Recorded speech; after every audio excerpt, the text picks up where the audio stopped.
Саламатсыздарбы, урматтуу көрүүчүлөр. Назарыңыздарда жаман абалда жакшы кабар издеген бүгүн 24 маалымат топтому.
Друзья, приветствую всех.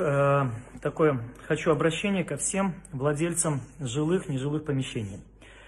Мы давайте не будем ждать помощи от нашего правительства, а его не будет. Так что давайте помогать друг другу. Атланты должны помогать друг другу. Я делаю тот шаг, я небольшой арендодатель и отменяю своим арендаторам плату на вот этот период каникул. Я понимаю, что у многих арендодателей есть люди, есть подчиненные, но есть самому, когда другие голодают, и жить по принципу «прибыль моя, убытки ваши» – неправильный принцип. Поэтому прошу вас рассмотреть возможность либо снижения своим арендаторам арендной платы, будь то физические или юридические лица, или полной ее отмены. Пожалуйста, это мое мнение, пожалуйста, услышьте.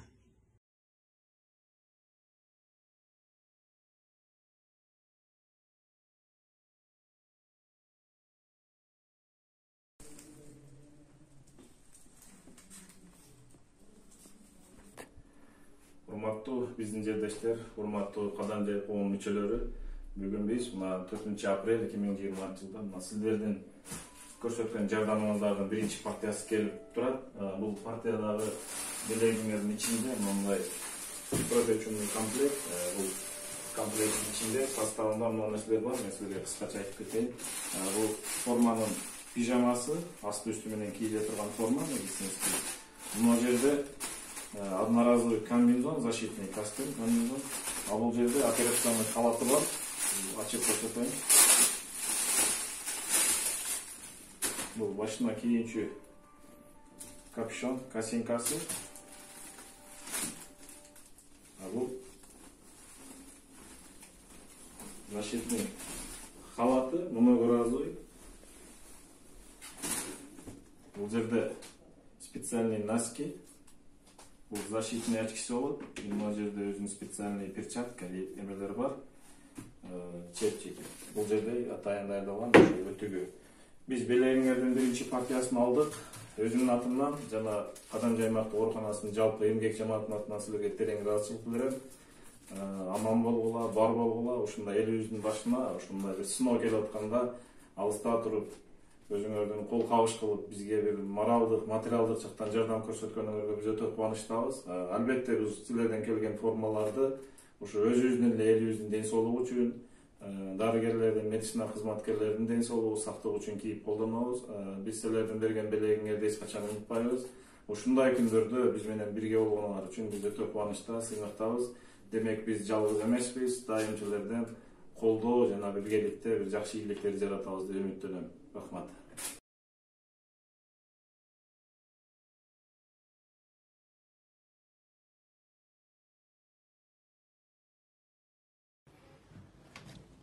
Мына вирус деп элдин баарына көчөдө милиционерлер жүрөт, баарын таратып бүгүн мына текшерип, документтерин текшерип, без надобности эшикке чыкпагыла деп мына камуфляжчан солдаттар жүрөт.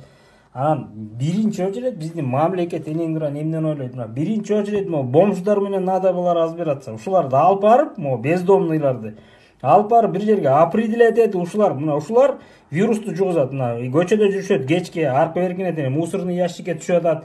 Мусор менен канча кишинин кармаганы чыгып атат. Ушулар чыгып анан подъезддердин кармайт, подъезддердин ручкаларын кармайт, көчөдө турган машинелерди кармайт, бак сакты кармайт. А буларга милиционерлер келбейт, жанына басып да келбейт энең. 100 метрден айланып өтөт энеңдиран. А көчөдө энеңдиран порядочный энеңдиран маска, перчатка менен жүргөн кишилерди кармап, эмне жүрөсүң, анан туда-суда деп ошолорду текшерет. Мына моголарды мына буларды айткан эч ким жок энеңдиран. Баарыңарга ийгилик каалайм. Өкмөттүн атынан силерге ыраазычылык билдирем баарыңарга. Мекенге кызмат кылабыз. Баардыгыбыз жапа-тырмак күрөштүк. Карап турбай, колунан келбегенди тартип тугузбай үйүнө отуруп берсин, туурабы? Ошол принципте. Ошол да. Үйдө отуруп берсе, анан колунан келгенибиз баардыгыбыз жанагындай жапа-тырмак иштеп, бул илдеттен кутулушубуз керек. Анан эми азыр азык-түлүк маселеси боюнча проблема жок. Талаачылык иштери жүрүп атат. Элибиз мынакей азыр көрүп келдик. Талаачылык иштерин дагы өздөрү каалагандай техникалар менен чыгып, бирөөндөрүн сеп, күнүмдүк турмушка кайра даярданат. Булардан жакшы нерсе, ошол үчүн баарыңарга ийгилик каалайм.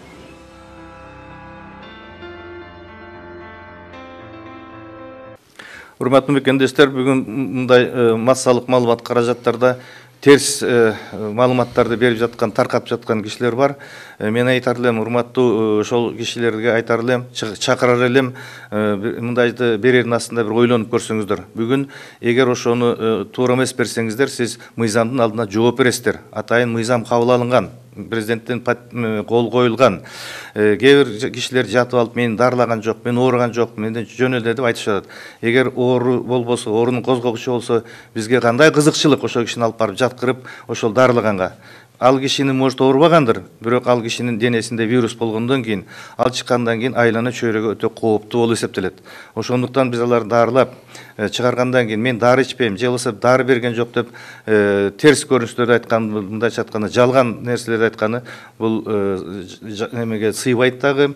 Андан кийин туура эмес маалымат үчүн жооп бериш керек. Ошондуктан айтар элем, урматтуу биздин жарандар, ушундай маалыматты берген астында ойлонуп көрүңүздөр. Экинчиден, мынча мисалы айыл өкмөттөрү айтып атпайбы, министр туура эмес биздин ишти баалабайт деп.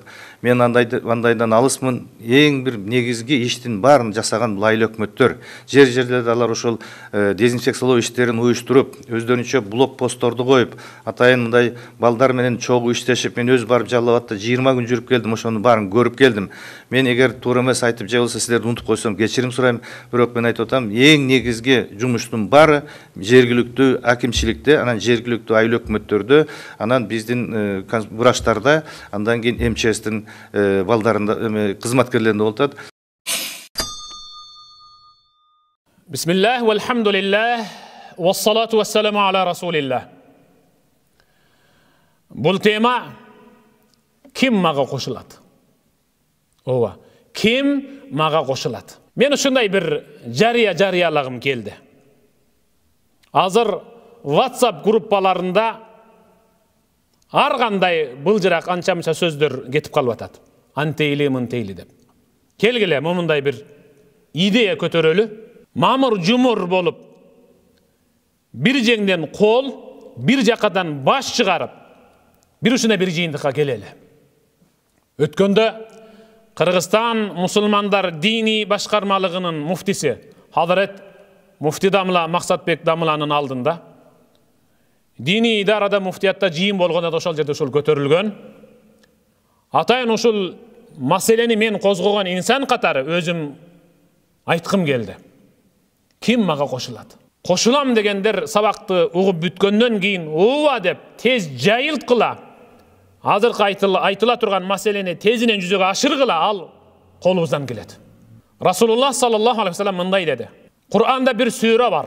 Bir okuluşu Kur'an'ın 3'ten 1'ine dal gelse, 3 ele jol okuy turgan bolsоңуз, Kur'an'da baştan ayak toluk okuganın soğunu alasız. Al İhlas suresi. Estağfirullah. Kul huvallahu ahad. Allahus samad. Lem yelid ve lem yulad ve lem yekul lehu kufuwan ahad. Kelgile. Uşul sureni okuylu. Kimdir bir günde 100 jol okuyt, dagı biri 1000 jol okuyt. Okuy bereli. Uşul yerimizdeki, өлkөбүздөгү komendanttыk saat ketkenге çeyin barыбыз okuylu dagı, barыбыз dua kılalı. Allah'ım bizge iyilik ber, tınçlık ber, birimlik ber, kırsıgından, apatından özün sakta dep, bir şart menen. Sahabalar, tabiinler, İslam alimdары bendenin kılgan duasının kabul boluşu 100%, al bir şart menen degen. Kantip dese, Allah Taala'dan soray turgan muhtaçdığından murda dağı, ayağında dağı Allah Taala'ga istiğfar aytıp, Peygamberga salavat aytıp durup, anan muhtaçdığını aytıp, bütkönden keyin dağı istiğfar, dağı salavat aytıp, anan dua kılsa, sözsüz türde kabul bolat degen. Kelgile, kim maga koşuladı? Men başladım. Uyda hazır hatim kılıp atabız barыбыз. Bizden beker adam jok hazır, çınını aytkanda. Kıla turgan iş yok.